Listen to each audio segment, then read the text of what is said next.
کہ اللہ کے نبی اکرم صلی اللہ علیہ وسلم ارشاد فرماتے ہیں کہ 3 چیزیں ایسی ہیں کہ اگر یہ 3 چیزیں اگر ظاہر ہو جائے، دنیا میں آ جائے، تو اس وقت کوئی بھی توبہ بندے کا قبول نہیں ہوتا،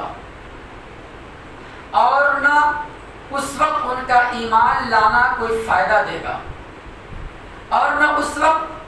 ان کی کوئی نیکی کرنا بھی اللہ کی بارگاہ میں قبول ہوگا۔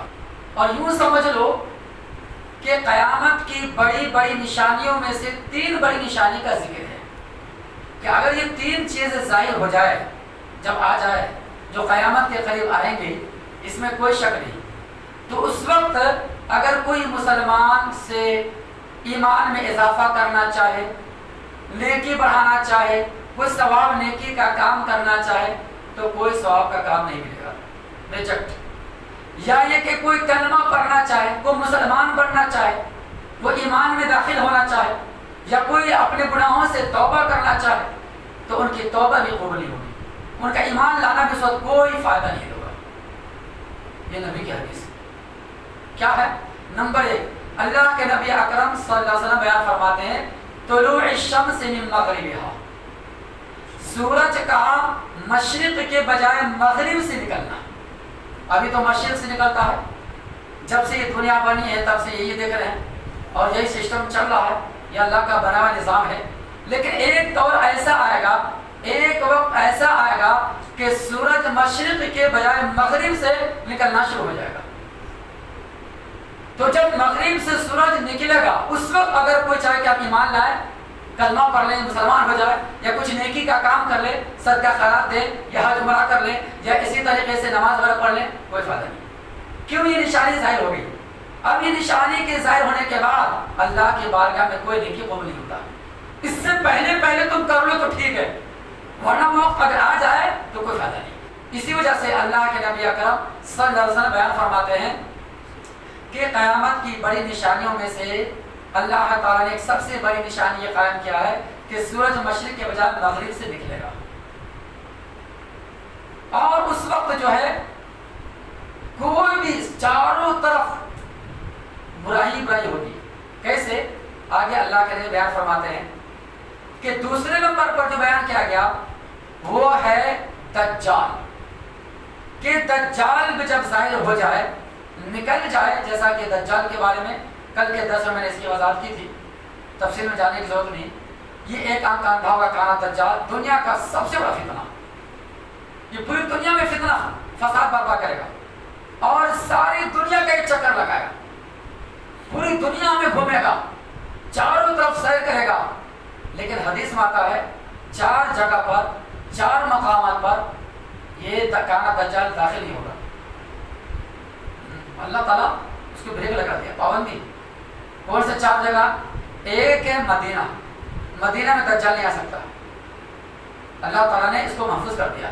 اگر آنے کی کوشش بھی کرے گا تو ایک دروازہ ہے، اس پر وہیں پر فرشتے اللہ کے حکم سے نگہبانی کے طور پر کھڑے ہوں گے، جیسے اندر داخل ہونا چاہے گا اس کو دھکا دے کے مار کے بھگا دیے گا، نو انٹری، چلو آگے سر، پاسپورٹ ویزا ہے کچھ طلب ہونے تو چلو بھاگو، اس طریقے سے ہٹا دے گا۔ اور اسی طریقے سے دوسری جگہ بتایا گیا مکہ، مسجد الحرام، خانہ کعبہ، مکہ میں بھی کہاں دجال داخل ہو سکتا ہے، وہ بھی محفوظ، مدینہ بھی محفوظ، مکہ بھی محفوظ۔ اور تیسری جگہ مسند احمد کے روایت کے مطابق بیان کیا جاتا ہے کہ مسجد اقصی، جو اس سے پہلے تمام نبیوں کا قبلہ تھا، سارے مسلمان اور خود انبیاء کرام بھی اسی کے تابوت کر کے نماز پڑھتے تھے خانہ کعبہ سے پہلے، تو وہاں پر بھی کانا دجال داخل نہیں ہو سکے گا۔ اسی طریقے سے طور،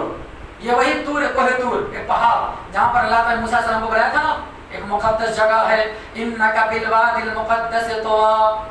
اے موسیٰ آپ پاک اور پوتر جگہ پہ داخل ہو چکے ہیں، لہذا اپنے جوتے چپل اتار دیجیے، پہلی بار کر دیے، جوتے چپل اتارنے کا حکم دیا۔ وہیں پر اللہ نے بلا کر توریت بھی دیا موسیٰ علیہ السلام کو، وہیں پر اللہ نے بلا کر اپنے احکامات نازل کیے۔ تو یہ مقامات مقدس جگہ جہاں پر کانا دجال بھی داخل ہو سکے گا، باقی پوری دنیا میں سیر کر سکے گا۔ اس میں اس کا نام ہی پڑ گیا مسیح الدجال۔ دجال یہ مبالغہ کیسے کا، دجل سے نکلا، جس کے معنی دھوکہ دینا، فریب، ان خوب فتنہ فساد کرے گا پوری دنیا کے اندر، سب کے ایمان کو غر کرے گا، سب کے ایمان کو برباد کرنے کی کوشش کرے گا۔ تو بہرحال جب یہ کانا دجال آ جائے سمجھو، تو اس وقت اگر کوئی چاہے کہ ہم مسلمان ہونا چاہے، یا کوئی چاہے کہ کلمہ پڑھے، یا کوئی چاہے نیکی کرنا چاہے، یا اپنی گناہوں سے توبہ کرنا چاہے، تو اس وقت توبہ کرنا کوئی فائدہ نہیں ہوگا، ان کی توبہ اس وقت قبول نہیں ہوگی۔ نمبر 3، اللہ کے نبی اکرم صلی اللہ علیہ وسلم بیان فرماتے ہیں دابۃ الارض، زمین سے ایک جانور نکلے گا، یہ بھی قیامت کی بڑی نشانی ہے، قرآن میں اس کا ذکر ہے سورہ نمل میں، کہ یہ دابۃ الارض کہاں سے نکلے گا، اس کے بارے میں کوئی صحیح روایت تو نہیں ہے، لیکن مفسرین مؤرخین بیان کرتے ہیں کہ یہ مکہ مکرمہ سے کوہ صفا نامی جگہ سے جانور نکلے گا،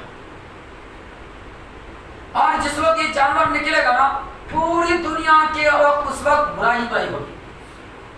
کوئی خیر نہیں، کوئی بھلائی نہیں، اور یہ دابۃ الارض جب نکلے گا تو لوگوں سے بات کرے گا۔ یہ اللہ تعالیٰ کی ایک نشانی ہے، قدرت کی نشانی، قرآن میں اس کا ذکر کیا گیا۔ اذا وقع القول عليهم اخرجنا لهم دابة من الارض تكلمهم ان الناس كانوا بآياتنا لا يوقنون، کہ یہ دابۃ الارض زمین سے جانور نکلے گا، یہ نکال کر لوگوں سے بات کرے گا، لوگ ان کی بات کو سمجھیں گے۔ ایسا بھی نہیں کہ کون سی زبان بولے گا، فارسی کی، مراٹھی کی، گجراتی کی، تیلگو سمجھ میں آئے، نہیں، وہ ایسی زبان بولے گا کہ وہ زبان سارے دنیا کے لوگوں کو سمجھ میں آئے، اور سب سے کہتا پھرے گا وہ جانور، اور تجھے کیا ہو گیا اللہ کے بندے، رب کا قرآن تمہارے پاس آیا تھا، نبی کا فرمان تمہارے پاس آیا تھا، نبی تمہارے درمیان موجود تھے، قرآن کی آیت آ چکی تھی، رب کا پیغام آ چکا تھا، پھر بھی تم قرآن پر ایمان کیوں نہیں لائے، تم اسلام کو قبول کیوں نہیں کرے، تم توحید کو اختیار کیوں نہیں کرے؟ یہ جانور کہے گا لوگوں سے، اور اس وقت لوگ بات کو سمجھیں گے۔ تو اس وقت اگر یہ دابۃ الارض ظاہر ہو جائے گا نا، تو کوئی بھی چاہے کہ اپنے گناہوں سے جلدی توبہ کر لو، معافی مانگ لو، کوئی توبہ قبول نہیں، کوئی نہیں کہ اللہ کے بارے قبول نہیں، سب ختم۔ یہ 3 چیزیں اس حدیث پاک میں بیان کیا گیا، اور ایک چیز الگ سے بیان کیا گیا جو ہر انسان کے ساتھ ہوتا ہے موت کے وقت۔ کیا بیان کیا گیا؟ جامع ترمذی کی روایت ہے، اللہ کے نبی اکرم صلی اللہ علیہ وسلم بیان فرماتے ہیں التوبۃ مقبولۃ ما لم یغرغر، کہ اس وقت تک اللہ تعالیٰ بندے کی توبہ قبول فرماتا ہے جب تک وہ غرغرے کی حالت میں ہو۔ غرغرہ بولے تو جان کنی کے عالم، نشہ کی کیفیت، جان جا رہی ہو، روح نکلنے کا وقت آیا نا، کہتے ہیں روح نکلنے کا ٹائم آ گیا، موت کے دہلیز پہ پہنچ چکا ہے، اب یہ غرغرے کی کیفیت میں ہے، تو ایک قطرہ بھی، ایک بوند بھی پانی ڈالو گے نا، اس کے حلق سے نیچے نہیں اترے گا، اس کو غرغرہ، اس کو تھوڑا ہلکا ہوش میں رہتا ہے، زیادہ ہوش میں نہیں، ہلکا ہوش میں رہتا ہے۔ اس وقت اگر چاہے، کیونکہ اس وقت موت کا فرشتہ سامنے آ جاتا ہے، معلوم ہے، اگر برا ہے تو عذاب کا فرشتہ، اگر نیک آدمی مومن ہے تو رحمت کا فرشتہ آتا ہے۔ تو فرشتے کو دیکھ کر چونکہ وہ عذاب کو دیکھ رہا ہوتا ہے، ایسی حالت میں وہ بندہ چاہے کہ میں فوراً توبہ کر لوں، اللہ سے گناہوں کی معافی مانگ لوں، نہیں، کوئی توبہ قبول نہیں، اس وقت توبہ کا دروازہ بند۔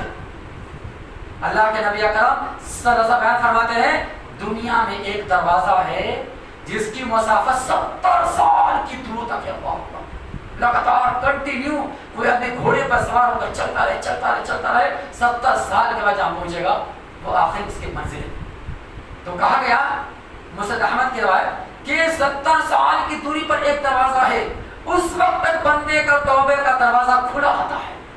لیکن جیسے ہی غرغرے کی حالت یا کانا دجال یا دابۃ الارض یا سورج کا الٹا نکلنا شروع ہو جائے گا، اس وقت فوری دروازہ بند ہو جائے گا توبہ کا، اور اس وقت کوئی نہیں کہ اللہ کے بارگاہ میں قبول نہیں۔